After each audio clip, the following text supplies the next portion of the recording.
এটা অস্ট্রেলিয়ান গরু, নগদ 5 লাখ টাকা আমি যেভাবেই পারি আমি জরিমানা দিব। বাবা মা খাওয়ানো দরকার নাই, নাম বদনাম আমি করতে চাই না।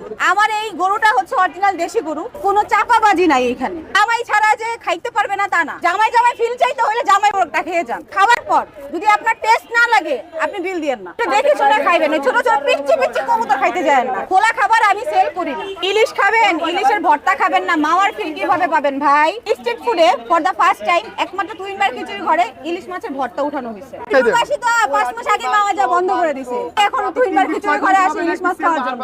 আমার প্রত্যেকটা খাবার কিন্তু র‍্যাপিং করা দেখবেন। আমার এখানে যদি আপনি র‍্যাপিং ছাড়া কোনো খাবার পান, অন্যান্য কোথাও যান দেখবেন বলে বলে খাবার আছে কিন্তু কোনো ঢাকা নাই। তুহিনবার খিচুড়ি ঘরে শিলপাটায় করা ভর্তা একদম ফ্রি। এই বাদাম ভর্তা খাওয়ার জন্য মানুষ দূর দূরান্ত থেকে আসে। আর আমার নলিগুলার ভিতরে যদি কোনো মাল না থাকে ভাই বিক্রি করবো না, সাথে কিন্তু 2 পিস সলিড পিসও দিব আমি।